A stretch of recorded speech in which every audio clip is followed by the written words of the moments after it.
자, 앞에 보시는 그림 이렇게 보시면요. 자를 가지고 연필의 길이를 재는 그런 아주 간단한 문제입니다.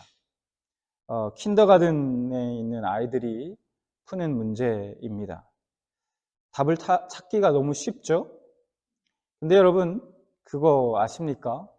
어떤 사람들은 자꾸 이 문제를 보고 길이를 구하는 문제가 아니라 길이를 찾는 문제가 아니라 어떤 길이의 연필이 가장 마음에 드는지 선택하라는 문제로 보는 경우가 있더라는 겁니다. 이게 뭔 말인가 생각하실 텐데요. 무슨 말인지는 잠시 뒤에 제가 말씀을 드리겠습니다. 우리는 가끔, 아니 어쩌면 자주 어떤 물건이 아닌 사람을 이제 이렇게 재는 그런 용도로서 이 자를 자주 사용하는 경우가 있습니다. 갑자기 무슨 얘기인가? 바로 그 자에 자신의 가치관 또는 자신의 경험, 생각 등등을 이렇게 입혀가지고 다른 사람들을 재단하고 또 판단할 때 그렇게 쓰더라는 겁니다.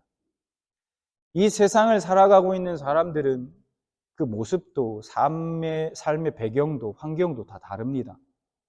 그래서 우리는 서로가 가지고 있는 가치관도 그리고 그 생각도 다 다릅니다. 이게 당연한 거죠. 지금 이 예배당에 앉아있는 우리도 다 다릅니다. 한 사람도 같은 사람이 없어요. 지금까지 살아온 동안에 경험한 경험도 기본적으로 가지고 태어난 성격, 기질도 다 각양각색이고 그 신앙도 마찬가지입니다. 신앙의 경험도 깊이도 그 색깔도 다 다릅니다. 다 그 나름대로의 독특한 그 독특성을 다 가지고 있죠. 심지어 한 부모와 가정에서 나고 자란 형제 자매도 보면 이렇게 다 다릅니다. 저희 이제 두 아이도 시온이와 하이도 보면 한 녀석은 사내 녀석이고 여자여서 그런지는 뭐 그런 것도 있겠지만 너무너무 다릅니다. 식성부터 해서 성격부터 너무너무 달라요. 음식을 하나 하더라도 얘 것 따로 얘 것 따로 이렇게 해야 됩니다. 네, 그 정도로 달라요. 근데 그래서 사람들은 여러분 이러한 사실들을 상식으로 여기죠. 다른 거 당연하지. 그러니까 아주 잘 알고 있습니다. 그리고 그 다르다는 것을 인정해요. 그런데 가만히 제가 보면 실제로는 모르고 살고 있는 것처럼 인정하지 않는 것처럼 행동하더라는 겁니다. 우리 삶 가운데 무의식처럼 일어나고 있는 일, 바로 자신의 이 판단의 잣대를 들이대면서 사람들을 마음대로 재단하고 그렇게 판단한다는 겁니다. 그 잣대, 즉 자신의 경험, 생각, 가치관과 다르면 그 기준에서 벗어나면 여지없이 상대방을 자신의 기준으로 정죄하기 시작합니다. 앞선 문제를 보고 여러분 저 문제를 보고 그냥 몇 센치구나, 연필 길이가 다 다르구나 이렇게 생각하면 되는데 이 문제를 자꾸 어떤 연필이 가장 마음에 드는지 선택하라는 문제로 본다는 거예요. 그리고는 이런 답을 냅니다. 나는 4cm 연필이 가장 쓰기 편하고 보기 좋아. 내가 경험해 본 바로는 그래. 그거보다 길면 너무 쓰기 불편하고 짧아도 그래. 보기도 별로 안 좋고. 다른 연필들은 쓰기 불편하고 보기도 안 좋으니까 다 4cm로 맞춰야 해. 이 4cm가 맞아. 이렇게 말한다는 거예요. 이러한 일들은 여러 인간관계에서 매우 쉽게 일어나는 것을 볼 수 있습니다. 가정에서도 그렇고요. 직장에서 심지어 우리 교회 공동체 안에서도 이런 일이 일어나는 것을 봅니다. 가정에서 부부관계에서도 그렇고요. 또 자식과 부모 관계에서도 그렇고 직장에서 직장 동료 사이에서의 관계에서도 마찬가지고요. 또 우리 공동체 안에서도 형제 자매들 사이에서 그 관계에서도 이런 일들이 일어나는 것을 봅니다. 사회 안에서 서로 맺고 있는 그 수많은 인간관계 안에서 우리는 이 판단의 잣대를 사용하고 있다는 거예요. 여러분 지금 이게 우리가 로마서를 지금 살펴볼 텐데 이 로마 교회에도 이와 비슷한 상황을 겪고 있었다는 겁니다. 교회에는 서로 다른 배경을 가진 사람들이 모여 있기에 생각이 다르고 그로 인해 나타나는 다른 모습들이 있는데 그것 때문에 서로 시비거리가 되고 서로 다툼이 있었던 거예요. 교회가 하나됨을 위협하는 그런 갈등이 되었습니다. 지금 로마 교회 안의 성도들이 이렇게 두 그룹으로 나뉘어져 있었어요. 자, 그래서 오늘 15장 1절 말씀을 보겠습니다. 믿음이 강한 우리는 마땅히 믿음이 약한 자의 약점을 담당하고 자기를 기쁘게 하지 아니할 것이라. 자, 두 그룹이 있는데 한 그룹은 믿음이 강한 자, 다시 말하면 믿음이 강한 우리라고 말하고 있죠. 다시 말하면 믿음이 강한 자로 구분되는 그룹입니다. 믿음이 강하다고 해서 우리가 생각하는 그 어떤 믿음이 강한 것보다 조금 다릅니다. 그러니까 믿음에 있어서 자유한 거예요. 자유함. 더 많은 자유를 누리는 사람들이 있었다는 거예요. 그런 그룹이 있었고, 그래서 이 말씀을 보면 우리라고 하는 것을 봐서는, 이렇게 표현하고 있는 걸 봐서는 이 로마서를 기록한 바울도 역시 이 믿음이 강한 자의 그룹에 포함되어 있다는 것을 우리가 알 수 있습니다. 자, 그리고 나머지 한 그룹은 믿음이 약한 자로 구분되는 그룹이 있었다는 거예요. 그러니까 지금 교회 안에 믿음이 강한 자들과 믿음이 약한 자들 사이에 어떤 갈등이 있었던 겁니다. 자, 그것이 어떤 갈등이었는가? 어떤 문제로 이 두 그룹이 이렇게 서로 갈라지게 되었는가? 자, 2절을 보면 그것을 알 수 있습니다. 2절을 보니까 어떤 사람은 모든 것을 먹을 만한 믿음이 있고 믿음이 연약한 자는 채소만 먹느니라. 교회 안에 모든 것을 먹을 수 있다고 말하는 믿음이 강한 자들, 믿음에 있어서 좀 자유한 사람들이 있었고, 아니다, 나는 채소만 먹겠다라고 말하는 믿음이 약한 자가 있었다는 거예요. 여러분, 채소만 먹겠다고 하니까 뭔가 그들이 다이어트하는 그룹이었는가 이런 생각을 하실 수 있겠지만, 채소만 먹겠다라는 것이 다이어트 때문에 그렇게 하겠다라는 것이 아니었습니다. 로마 교회 안에 있는 그 유대교의 배경을 가진 그리스도인들과 그렇지 않은 그리스도인들이 이 음식물을 먹는 것에 대해서 의견이 달랐다는 거예요. 유대교의 그 배경을 가진 그리스도인들은 유대교의 그 정결법, 이 정결법에 따라서 부정한 음식을 먹지 않았던 것입니다.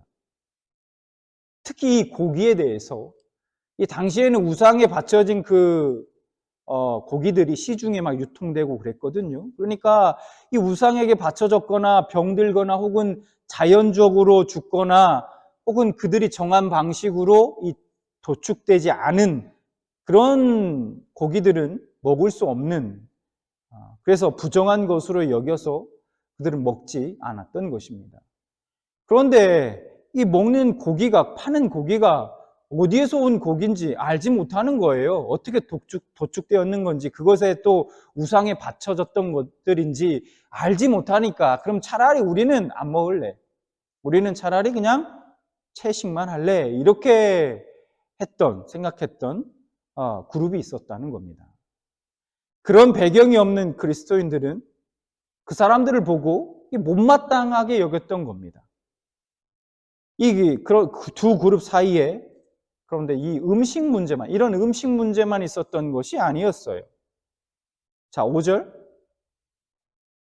어떤 사람은 이 날을 저날보다 낮게 여기고 어떤 사람은 모든 날을 같게 여기나니 각각 자기 마음으로 확정할지니라. 이 음식의 문제뿐만 아니라 유대교에서 날과 절기를 지키는 이 문제, 이것 때문에도 그들이 지금 나누어지게 됐던 문제 중에 하나였다는 거예요. 종교의 규례에 따라서 절기와 안식일 등 날을 지키는 것을 아주 중요하게 여겼던 사람들이 있었습니다. 먹는 것과 날을 지키는 것들, 그 모든 것이 이 율법에 대한 믿음과 유대교의 전통에 대한 것임을 우리가 알 수 있습니다. 반면에 믿음이 강한 자들, 즉 믿음에 있어서 좀 자유로운 사람들, 이 사람들을, 즉 이방인 그리스도인들과 유대인 중에서도 구약의 정결법에 대해서 굉장히 이렇게 자유하다고 확신했던 자들이 있었다는 거예요. 그들은 모든 음식을 먹을 수 있었던 것입니다. 그리고 그런 날에 대해서도 자유로웠던 거예요. 로마 교회는 이러한 긴장 가운데 있었던 것입니다. 이러한 일들로 그들은 서로 멸시하게 되었고 판단하고 정죄하게 되었던 것입니다. 믿음이 약한 자는 강한 자들이 하나님의 명령을 너가 무시하는 거 아니냐 그렇게 생각했고, 믿음이 강한 자는 약한 자들에게 야 너희들은 너무 율법에 매여 있어, 옛것에 너무 사로잡혀 있다고 그렇게 생각했던 것입니다. 이런 상황에서 바울이 그들에게 뭐라고 명령하고 있는가 말씀을 통해 보겠습니다. 14장 1절, 믿음이 연약한 자를 너희가 받되 그의 의견을 비판하지 말라. 한마디로 비판하고 판단하고 정죄하고 이렇게 하지 말고 받아주라는 겁니다. 받아주라. 여기서 받되라는 이 말, 즉 받으라는 이 말은 하나의 공동체의 구성원으로서 공동체로 인정하여 받아들이고 수용하라라는 뜻입니다. 바울은 먼저 믿음이 강한 자가 약한 자를 어떻게 대해야 하는지 말씀하고 있습니다.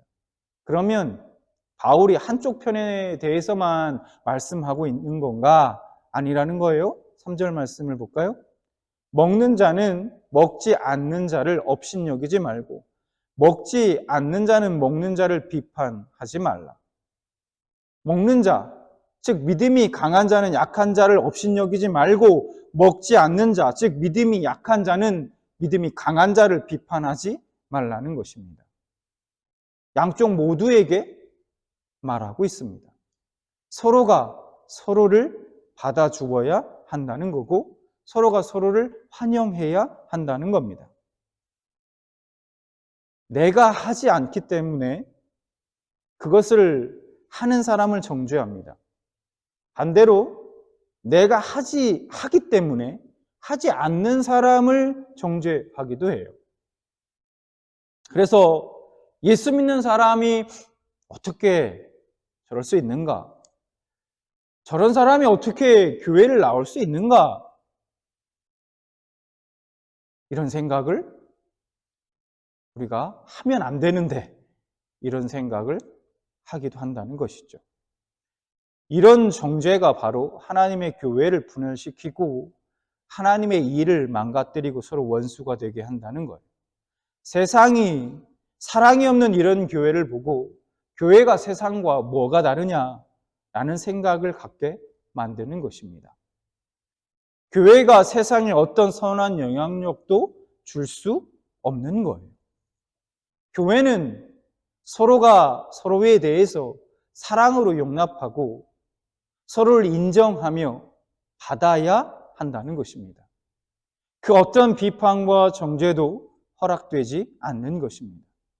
믿음이 강하든 약하든 설사 내가 가까이 하기에 불편하고 내가 보기에 저 사람 진짜 답이 없어 보인다 하더라도 심지어 나에게 어떤 어려움을 좀 주는 사람이 있다 하더라도 받아주어야 하는 겁니다. 그러면 우리가 왜 그렇게 해야만 합니까? 내가 왜 그렇게 해야 하죠? 라고 반문할 수 있어요.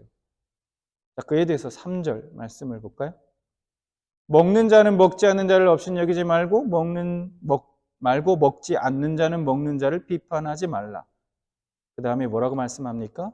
이는 하나님이 그를 받으셨음이라. 여러분, 이유는 아주 간단합니다.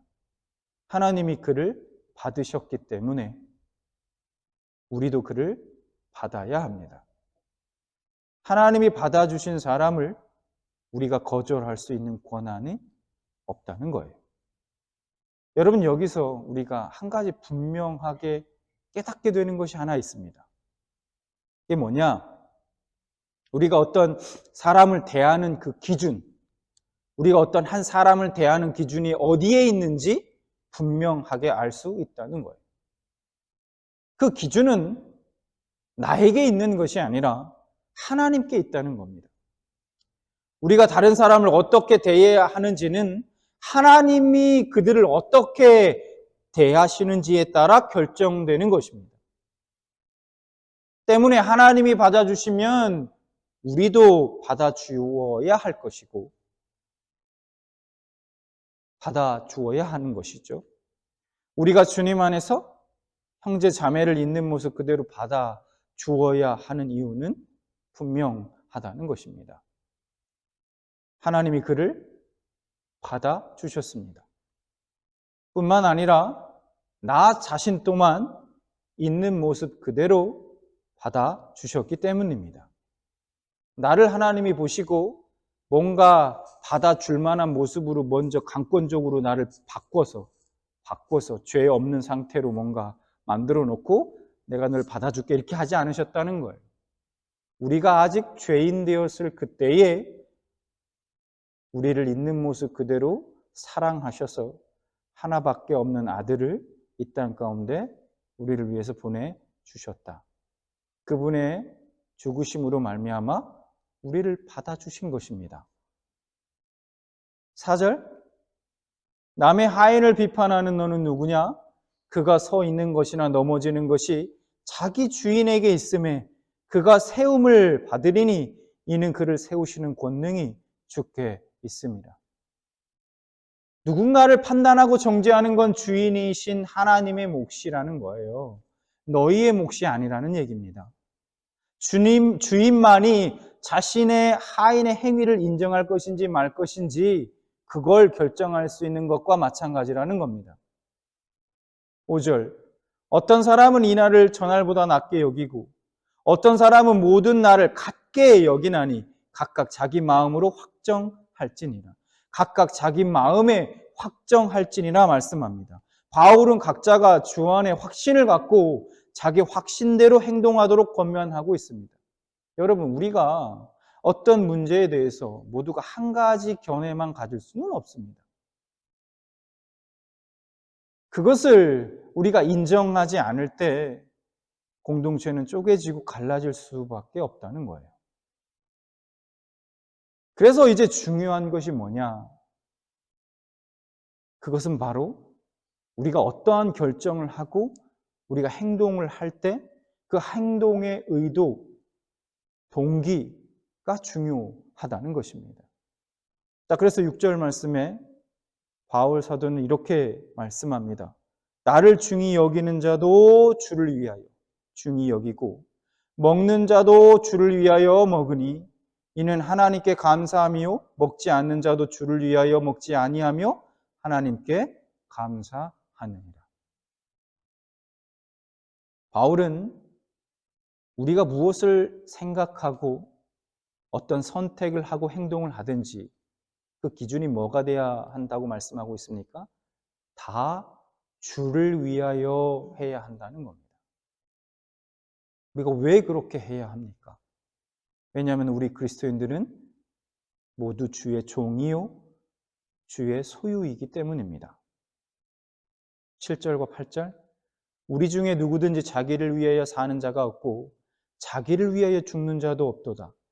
우리가 살아도 주를 위하여 살고 죽어도 주를 위하여 죽나니 그러므로 사나 죽으나 우리가 주의 것이로다. 우리 그리스도인들이 살아가는 이유는 하나, 주를 위하여입니다. 우리가 주의 것이기에 우리가 사는 목적과 이유가 주님께 있습니다. 우리가 살아도 주를 위하여 살고 죽어도 주를 위하여 죽는 것입니다.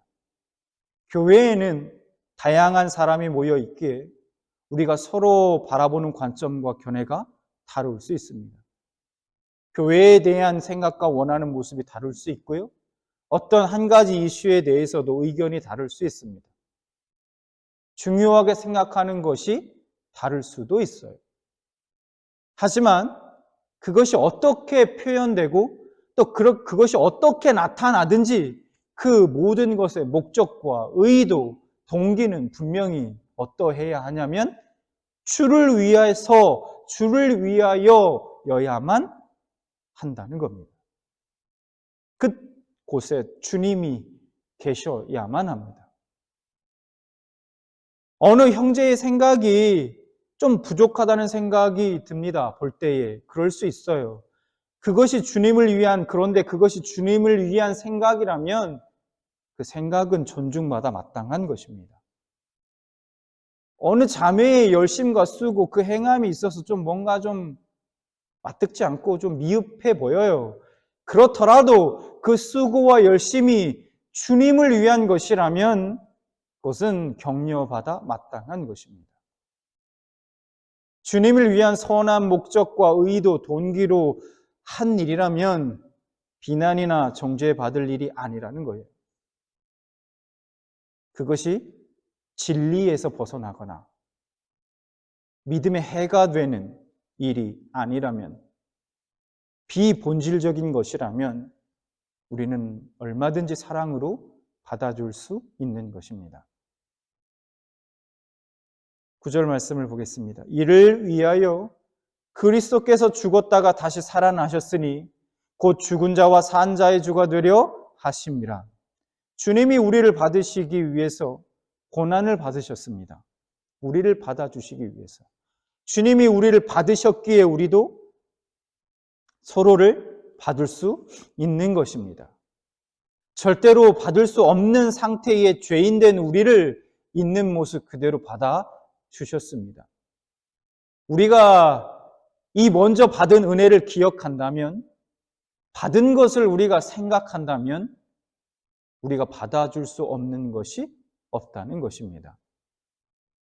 우리가 주님께 받은 그대로 받아줄 수 있는 것입니다. 단 그것이 진리의 문제나 어떤 선악의 문제가 아닌 비본질적인 문제라면 말입니다. 결론적으로 바울은 그러니 이런 일 때문에, 이런 비본질적인 문제로 인해서 어찌 형제를 판단하고 업신여기냐는 겁니다. 왜냐하면 우리 모두는 어차피 또 때가 되면 하나님의 심판대 앞에 서서 각자 자기의 일을 하나님께 이실직고 해야 할 것이기 때문입니다. 그래서 10절부터 12절 이렇게 말씀합니다. 네가 어찌하여 내 형제를 비판하느냐? 어찌하여 내 형제를 업신여기느냐? 우리가 다 하나님의 심판대 앞에 서리라. 기록되었으되 주께서 이르시되 내가 살았노니 모든 무릎이 내게 꿇을 것이요 모든 혀가 하나님께 자백하리라 하였느니라. 이러므로 우리 각 사람이 자기 일을 하나님께 짓고 하리라. 여러분, 믿음이 약한 것보다 더 나쁜 것은 믿음이 약한 자를 비판하고 정죄하는 것입니다. 믿음이 약한 것보다 더 나쁜 것은 형제 자매를 사랑하지 않는 것입니다. 누군가의 판단의 잣대를 들이대기 전에 무엇을 위함인지, 또 누구를 위함인지, 또 내가 주님 앞에 섰을 때 괜찮을 것인지, 그것을 먼저 우리는 생각해야 할 것입니다. 여러분, 우리가 생각해 보면 하나님께서 만약에 하나님의 그 판단의 잣대를 가지고 저와 여러분에게 이렇게 들이밀면 그 판단에서, 정죄에서 피할 수 있는 사람이 있을까요? 한 사람이라도 살아남을 사람이 있겠습니까? 유일하게 판단하시고 정죄할 자격이 있으신 분, 그 하나님이 우리를 사랑하사 십자가에서 고난받으시고 죽으심으로 부활하심으로 우리를 받아주셨습니다. 그러니 우리는 받아주신 그대로 받으라는 이 하나님의 명령을 꼭 기억하고 실천해야 할 것입니다. 2023년도도 이제 얼마 안 남았습니다. 2024년도 제가 평안교회 표어를 어떻게 해야 할까? 어떤 방향으로 하나님 이 공동체가 가야 합니까? 기도하면서 그 표어를 어떻게 정할까? 하나님께 기도하면서 이렇게 정했습니다. 하나님을 사랑하고 사람을 사랑하는 교회, 이렇게 정했습니다. 마태복음 23장 37절부터 39절 말씀에 나와 있는 예수님이 명령하신 모든 율법의 정신이 담겨 있는 가장 큰 그리고 중요한 두 계명, 뭡니까? 하나님을 사랑하는 것, 그리고 이웃을 사랑하는 것. 이 두 가지 주님이 말씀하셨던 이 말씀을 근거로 하나님을 사랑하고 사람을 사랑하는 교회, 이렇게 정했습니다. 그 중에 오늘 말씀을 근거로 생각해 볼 때 우리가 다른 사람을 사랑한다는 것은 주님이 우리를 받아주신 그대로 다른 사람을 받아주는 것이라 말할 수 있습니다. 주님이 나를 사랑하셔서 고난받으심으로 나를 받으셨습니다. 주님이 나를 받으셨기에 나도 내 주위에 있는 형제 자매, 우리 지체들을 있는 그대로 받아줄 수 있는 것입니다. 우리가 주님께 받은 대로 서로를 받아줄 수 있는 것입니다. 우리 공동체 안에서만 그럴까요? 아니죠. 여러분들의 가정에서도 마찬가지고요. 내 남편, 내 아내, 내 아이들, 그리고 내 주변에 있는 내 지인들, 내 친구들, 내 직장 동료들, 그 사랑으로 얼마든지 있는 모습 그대로 받아줄 수 있는 것입니다. 우리가 나의 생각을 고집하지 않으면서 더 나은 모습이 되기 위해 서로가 받아주고 서로가 주를 위해 수고한다면 주님이 나를 받아주시기 위해 고난받으셨다는 사실과 내가 주의 것이라는 사실을 잊지 않는다면 우리는 더욱더 하나 되어서 아름다운 교회의 모습을 이루어 갈 수 있을 것입니다. 그렇게 우리 함께 더욱더 사랑이 넘치는 그런 우리 평안의 공동체를 만들어 가시길 진심으로 소망합니다.